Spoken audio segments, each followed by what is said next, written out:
ভ্রম তোমার মতি হরণ করেছে দশানন।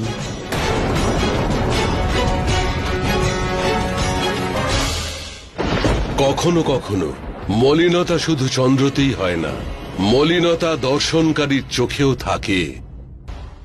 কিন্তু আজ আমি আপনার কাছে যেটা চাইতে এসেছি সেটা না দিয়ে আমাকে নিরাশ করবেন না মহাদেব। নিজের শব্দ চয়ন অত্যন্ত ভেবে চিন্তে করবে দশানন।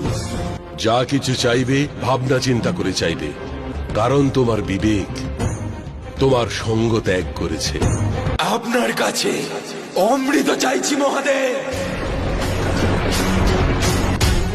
একবার পুনর্বিবেচনা করে নাও দশানন। তুমি কি জানো তুমি কি চাইছো? আমি জানি যে কি চাইছি।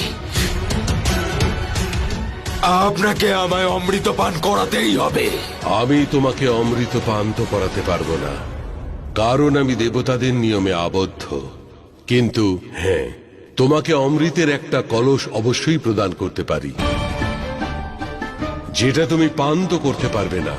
কিন্তু যতদিন ওই অমৃতের কলস তোমার কাছে সুরক্ষিত থাকবে আর শুকিয়ে যাবে না, ততদিন পর্যন্ত তোমার মৃত্যু হবে না রাবণ।